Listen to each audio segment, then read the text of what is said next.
Bertolt Brecht. El manto del hereje. Giordano Bruno, el hombre de Nola, al que las autoridades de la Inquisición romana condenaron el año 1600 a morir en la hoguera por herejía, es universalmente considerado un gran hombre, no sólo por sus audaces y luego comprobadas hipótesis sobre los movimientos de los astros, sino también por su valerosa actitud frente a la Inquisición, a la que dijo: «Pronunciáis vuestra sentencia contra mí, quizá con más temor del que yo siento al escucharla». Cuando leemos sus escritos y encima echamos una ojeada a los informes sobre su actuación pública, sentimos que en verdad no nos falta nada para calificarlo de gran hombre. Y, sin embargo, hay una historia que acaso pueda aumentar todavía más nuestro respeto por él. Es la historia de su manto. Antes hay que saber cómo cayó en las manos de la Inquisición. Un patricio veneciano, un tal Mocénigo, invitó al sabio a pasar una temporada en su casa para que lo instruyera en los secretos de la física y la mnemotecnia. Le brindó hospitalidad durante varios meses y obtuvo, a cambio, la instrucción acordada. Pero en vez de las clases de magia negra que él había esperado, recibió tan solo las de física. Quedó muy descontento porque éstas no le servían para nada. Los gastos que le ocasionara su huésped empezaron a pesarle y repetidas veces lo exhortó seriamente a que le revelara los conocimientos secretos y lucrativos que un hombre tan famoso debía de poseer. Sin duda alguna. Al no conseguir nada de esta forma, lo denunció por carta a la Inquisición. Escribió que aquel hombre perverso y malagradecido había hablado mal de Cristo en su presencia, diciendo que los monjes eran asnos que estupidizaban al pueblo, y afirmando asimismo, en contra de lo que decía la Biblia, que había no solo uno, sino innumerables soles, etcétera, etcétera. Por consiguiente, él, Mocénigo, lo había encerrado en su desván y rogaba que enviasen pronto funcionarios a buscarlo. Los funcionarios se presentaron un lunes, muy de madrugada, y se llevaron al sabio a las mazmorras de la Inquisición. Aquello sucedió el lunes 25 de mayo de 1592. A las 3 de la mañana, y desde entonces hasta el día en que subió a la hoguera, el 17 de febrero de 1600, el nolano no volvió a abandonar las mazmorras. Durante los 8 años que duró el terrible proceso, Bruno luchó sin descanso por su vida, pero el combate que libró en Venecia el primer año contra su traslado a Roma fue quizá el más desesperado. En aquel periodo se sitúa la historia del manto. En el invierno de 1592, cuando aún vivía en un albergue, se había mandado hacer un grueso manto a medida por un sastre llamado Gabriele Zunto. En el momento de su detención, aún no había pagado la prenda. Al enterarse del arresto, el sastre se precipitó a casa del señor Mocénigo en las proximidades de San Samuele para presentar su factura. Era demasiado tarde. Un criado del señor Mocénigo le señaló la puerta. «Ya hemos gastado más que suficiente en este impostor», gritó tan alto en el umbral que algunos transeúntes volvieron la cabeza. «Mejor diríjase al tribunal del Santo Oficio y dígales que tiene tratos con ese hereje». El sastre se quedó paralizado de temor en plena calle. Un grupo de golfillos lo había oído todo, y uno de ellos, un chiquilín harapiento y cubierto de granos, lanzó una piedra. Cierto es que una mujer pobremente vestida se asomó por un portal y asestó una bofetada al pillastre. Pero Zunto, un hombre viejo, sintió claramente que era peligroso ser alguien que tuviera tratos con ese hereje. Echó a correr mirando alrededor medrosamente y volvió a su casa dando un largo rodeo. A su mujer nada le contó de su infortunio y durante una semana ella no supo explicarse las razones de su abatimiento. Pero el 1 de junio, mientras hacía cuentas, descubrió que un manto no había sido pagado por un cliente cuyo nombre estaba en boca de todo el mundo, pues el Nolano era la comidilla de la ciudad. Corrían los rumores más terribles sobre su perversidad. No solo había echado pestes contra el matrimonio, tanto en libros como en conversaciones, sino que había tratado de charlatán al mismo Cristo y afirmado las cosas más desquiciadas sobre el sol. No era, pues, nada extraño que no hubiera pagado su manto. Y la buena mujer no tenía la menor intención de resignarse a esa pérdida. Tras una violenta discusión con su marido, la septuagenaria, vestida con sus mejores galas, se dirigió a la sede del Santo Oficio y reclamó, con cara de malas pulgas, los 32 escudos que le debía el hereje allí encarcelado. El funcionario con el que habló tomó nota de su petición y le prometió ocuparse del asunto. Zunto no tardó en recibir una citación y, temblando como un azogado, se presentó en el temido edificio. Para su gran sorpresa, no fue interrogado, sino solamente informado de que su petición sería tenida en cuenta cuando se examinaran los asuntos financieros del detenido. De todas formas, el funcionario le insinuó que no se hicieran muchas ilusiones. El anciano quedó tan contento de salir bien librado, por tan poco, que le agradeció humildemente. Pero su mujer no estaba nada satisfecha. Para compensar esa pérdida, no le bastaba con que su marido renunciara a su copa vespertina y siguiera cosiendo hasta muy entrada la noche. Con el pañero habían contraído deudas que no podían eludir. Se puso a chillar en la cocina y en el patio, que era una vergüenza encerrar a un delincuente antes de que hubiera pagado sus deudas. Si fuera necesario, añadió, iría a ver al Santo Padre en Roma para recuperar sus 32 escudos. En la hoguera no necesitará ningún manto, gritó. Contó a su confesor lo que les había pasado. Este le aconsejó pedir que al menos les devolvieran el manto. Viendo en ello el reconocimiento por parte de una instancia eclesiástica de que su reivindicación era legítima, la mujer declaró que no se contentaría con el manto, que sin duda ya habría sido usado y además estaba hecho a medida. Le hacía falta el dinero. Y como alzara un poco la voz, llevada por su fervor, el sacerdote la echó afuera. Esto la hizo entrar un poco en razón y la mantuvo tranquila unas semanas. Del edificio de la Inquisición no trascendió nada nuevo sobre el caso del hereje encarcelado. Pero en todas partes se rumoreaba que los interrogatorios iban sacando a la luz monstruosas infamias. La vieja oía ávidamente todo aquel chismorreo. La atormentaba oír que el asunto del hereje tuviera todas las de perder. Aquel hombre jamás sería liberado, ni podría pagar sus deudas. La mujer dejó de dormir por las noches, y en agosto, cuando el calor acabó de arruinar sus nervios, empezó a ventilar su queja a chorretadas en las tiendas donde compraba y ante los clientes que iban a probarse ropa. Insinuaba que los monjes cometían un pecado al despachar con tanta indiferencia las justas reclamaciones de un pequeño artesano. Los impuestos eran opresivos y el pan acababa de subir nuevamente. Una mañana, un funcionario se la llevó a la sede del Santo Oficio, donde la conminaron enérgicamente a poner fin a su malévolo cotilleo. Le preguntaron si no le daba vergüenza comadrear sobre un proceso religioso tan serio por unos cuantos escudos. Le dieron a entender que disponían de toda suerte de medios contra la gente de su calaña.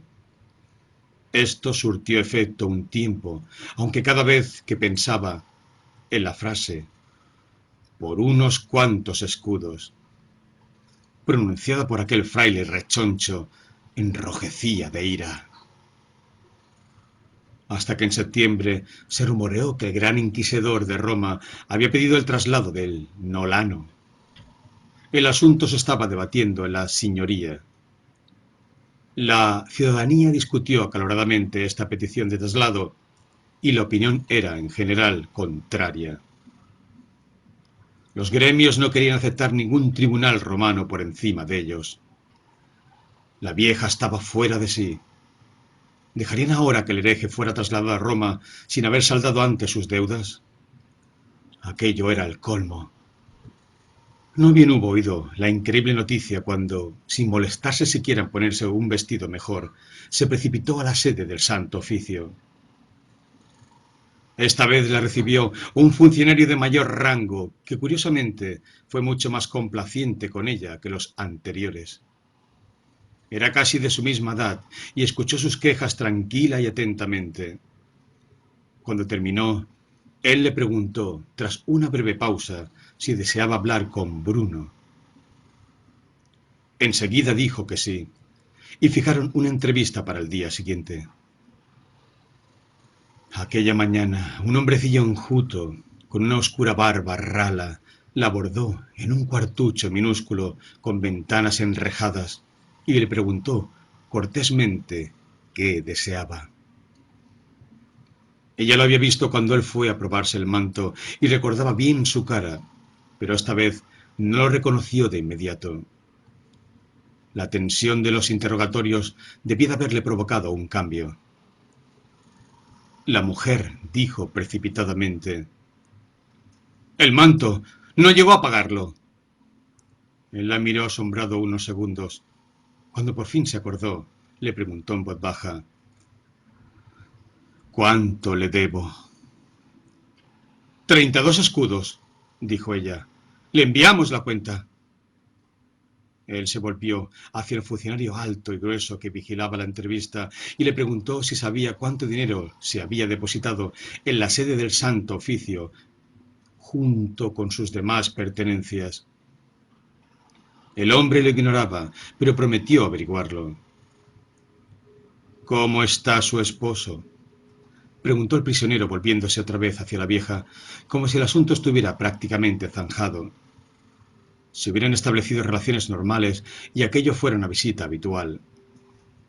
Y la mujer, desconcertada por la amabilidad del hombrecillo, murmuró que estaba bien y hasta añadió algo sobre su reuma. Solo al cabo de 2 días regresó a la sede del Santo Oficio, pues juzgó de buen tono darle tiempo al caballero para que efectuase sus pesquisas. Y volvió a obtener permiso para hablar con él. Tuvo que esperar más de 1 hora en el cuartucho de las ventanas enrejadas, pues estaban interrogando al prisionero. Por fin apareció éste con aire muy agotado. Como no había sillas, se apoyó ligeramente contra la pared, pero fue enseguida al grano. Con voz muy débil le dijo que, por desgracia, no estaba en condiciones de pagarle el manto. Entre sus pertenencias no había encontrado dinero en efectivo, pero tampoco se trataba de perder las esperanzas, añadió. Le había dado vueltas al asunto y quería recordar que un hombre que había editado libros suyos en la ciudad de Frankfurt aún le debía dinero. Le escribiría, si allí se lo permitían. Al día siguiente solicitaría el permiso. Durante el interrogatorio de aquel día había tenido la impresión de que el ambiente no era particularmente favorable, por lo que había preferido no preguntar para no echarlo todo a perder. La vieja lo escrutaba con sus penetrantes ojos mientras él iba hablando. Conocía los subterfugios y vanas promesas de los deudores morosos. Sus obligaciones les importaban un rábano, y cuando se veían acorralados, fingían estar moviendo cielo y tierra. «¿Para qué necesitaba entonces un manto si no tiene dinero con qué pagarlo?», preguntó con dureza. El prisionero hizo un gesto con la cabeza para demostrarle que seguía su razonamiento y respondió: «Siempre he ganado dinero con mis libros y mis clases. Por eso pensé que también ahora ganaría algo. y creí necesitar el manto porque pensaba que aún seguiría rodando por el mundo. Dijo esto sin la menor amargura, como si solo hubiera querido no dejar a la anciana sin respuesta. La vieja volvió a examinarlo de pies a cabeza, furibunda, pero a la vez con la sensación de que no llegaría a comprenderlo, y, sin añadir una sola palabra, dio media vuelta y salió precipitadamente del cuartucho. ¿Quién se atrevería a enviar dinero a un hombre procesado por la Inquisición? Le espetó, indignada, a su marido aquella misma noche en la cama. A él ya no le inquietaba la postura de las autoridades eclesiásticas sobre su persona, pero seguía desaprobando los infatigables intentos de su mujer por conseguir el dinero. Ahora tiene cosas más importantes en que pensar, rezongó. Ella no dijo nada. Los meses siguientes transcurrieron sin que aconteciera nada nuevo en relación con el penoso asunto. A principios de enero se rumoreó que la señoría estaba estudiando la posibilidad de acceder al deseo del Papa y entregar al hereje. Y los Sunto recibieron una nueva citación en la sede del Santo Oficio. No se especificaba ninguna hora concreta, y la señora Sunto se apersonó una tarde. Llegó en un mal momento. El prisionero esperaba la visita del procurador de la República, de que la señoría había solicitado un dictamen sobre el asunto del traslado. La señora fue recibida por el funcionario de alto rango que tiempo atrás le consiguiera la primera entrevista con el Nolano. El viejo le dijo que el prisionero había manifestado su deseo de hablar con ella, pero la invitó a que considerara si aquel era el momento adecuado, ya que el prisionero estaba pendiente de una entrevista sumamente importante para él. Ella dijo que lo mejor sería preguntárselo. Un funcionario salió y volvió al poco rato con el Nolano. La entrevista tuvo lugar en presencia del funcionario de alto rango, antes de que el prisionero, que sonrió a la señora desde el umbral, pudiera decir algo. La anciana le espetó. ¿Por qué se comporta usted así si quiere seguir rodando por el mundo? El hombrecillo pareció desconcertarse unos instantes. Había respondido a muchísimas preguntas aquellos 3 meses y casi no recordaba el final de la última entrevista que tuviera con la mujer del sastre. No me ha llegado el dinero, dijo por último. He escrito 2 veces pidiéndolo, pero no me ha llegado. He estado pensando que tal vez os interesaría recuperar el manto. Ya sabía yo que llegaríamos a esto, replicó ella en tono despectivo. Está hecho a medida y es demasiado pequeño para la gran mayoría. El Nolano miró a la anciana con aire atormentado. No había pensado en esto, dijo volviéndose hacia el monje. ¿No se podrían vender todas mis pertenencias y dar el dinero a esta gente? Me temo que no será posible, terció el funcionario que lo había acompañado, el alto y grueso. El señor Mocénigo las reclama. Usted ha vivido largo tiempo a costa suya. Fue él quien me invitó, replicó el Nolano con voz cansina. El anciano levantó la mano. Eso aquí no viene a cuento. Pienso que hay que devolver el manto. ¿Y qué haremos nosotros con él? Dijo la vieja, obstinadamente. El anciano se ruborizó ligeramente. Luego dijo, con voz pausada. Querida señora, ¿no le vendría mal un poco de caridad cristiana? El acusado está pendiente de una entrevista que puede ser de vida o muerte para él. No puede usted pedir que se interese únicamente por su manto. La vieja lo miró insegura. De pronto recordó dónde estaba y se preguntó si no haría mejor en irse, cuando oyó que, a sus espaldas, el prisionero decía en voz baja: En mi opinión, tiene derecho a protestar. Y cuando la vieja se volvió hacia él, añadió: Le ruego que disculpe todo esto. No vaya a pensar que su pérdida me resulta indiferente. Elevaré una instancia al respecto. El funcionario alto y grueso había abandonado el cuarto a una señal del anciano. En aquel momento regresó y abriendo los brazos dijo: «El manto no nos ha sido entregado. Mocénigo se habrá quedado con él». El nolano se asustó visiblemente. Luego dijo con firmeza: «No es justo. Me querellaré contra él». El anciano movió la cabeza. «Mejor preocúpese de la conversación que habrá de mantener dentro de unos minutos. No puedo permitir que aquí se siga discutiendo por unos cuantos escudos». A la vieja se le subió la sangre a la cabeza. Había guardado silencio mientras hablaba el nolano, mirando, enfurruñada, uno de los rincones de la habitación. Pero en ese momento se le agotó la paciencia. «¡Unos cuantos escudos!», exclamó. «Es la ganancia de todo un mes. Para usted es muy fácil practicar la caridad. No pierde nada». En aquel instante se acercó a la puerta un monje muy alto. «Ha llegado el procurador», dijo a media voz, mirando con sorpresa a la vieja chillona. El funcionario alto y grueso cogió al nolano por la manga y lo condujo fuera. El prisionero se volvió a mirar a la mujer hasta que cruzó el umbral. Su enjuto rostro estaba muy pálido. La vieja bajó las escaleras de piedra del edificio un tanto conturbada. No sabía qué pensar. Después de todo, el hombre había hecho cuanto estaba a su alcance. No quiso entrar en el taller cuando, una semana más tarde, el funcionario alto y grueso les trajo el manto. Pero pegó la oreja a la puerta y le oyó decir: «Lo cierto es que pasó estos últimos días muy preocupado por el manto. Presentó una instancia 2 veces, entre interrogatorios y entrevistas con las autoridades de la ciudad, y varias veces solicitó audiencia con el nuncio para tratar del asunto. Al final logró imponerse. Mocénigo tuvo que devolver el manto que, dicho sea de paso, ahora le hubiera venido de maravilla, pues ha sido entregado y esta misma semana lo trasladarán a Roma.